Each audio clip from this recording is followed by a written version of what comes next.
પ્રશ્ન 1. ભારતના વર્તમાન ઉપરાષ્ટ્રપતિ કોણ છે? એ. રામનાથ કોવિંદ. બી. જગદીપ ધનખડ. સી. એમ. વેંકૈયા નાયડુ. ડી. પ્રણવ મુખર્જી. જવાબ બી. જગદીપ ધનખડ. પ્રશ્ન 2.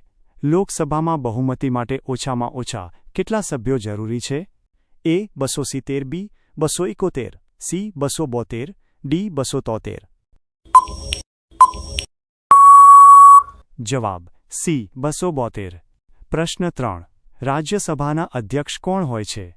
એ. વડાપ્રધાન. બી. રાષ્ટ્રપતિ. સી. ઉપરાષ્ટ્રપતિ. ડી. લોકસભા સ્પીકર.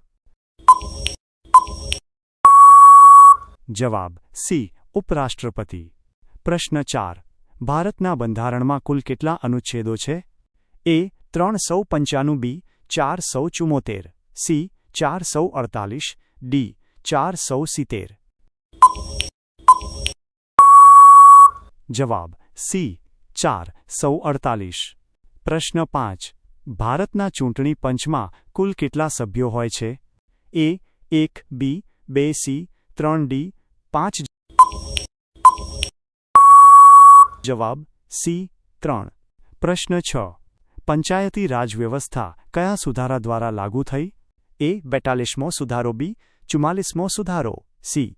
73મો સુધારો. ડી. 74મો સુધારો. જવાબ સી. 73મો સુધારો. પ્રશ્ન 7. લોકસભા માટે ઉમેદવાર બનવા માટે ન્યૂનતમ વય કેટલી છે? એ. 21 વર્ષ. બી. 23 વર્ષ. સી. 25 વર્ષ. ડી.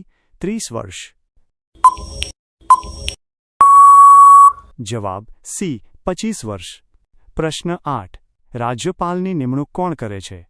એ. મુખ્યમંત્રી. બી. વડાપ્રધાન. સી. રાષ્ટ્રપતિ. ડી. સંસદ. જવાબ સી. રાષ્ટ્રપતિ. પ્રશ્ન 9. ભારતના પ્રથમ લોકસભા સ્પીકર કોણ હતા? એ. જી.વી. માવલંકર. બી. બી. આર. આંબેડકર. સી. કે. આર. નારાયણન. ડી. સોમનાથ ચેટર્જી. જવાબ એ. જી.વી. માવલંકર. પ્રશ્ન 10. કેન્દ્ર અને રાજ્યો વચ્ચે સત્તાનું વહેંચાણ કયા અનુસૂચિમાં દર્શાવેલું છે? એ. 7મી અનુસૂચિ. બી. 8મી અનુસૂચિ. સી. 9મી અનુસૂચિ. ડી. 10મી અનુસૂચિ. જવાબ એ. 7મી અનુસૂચિ.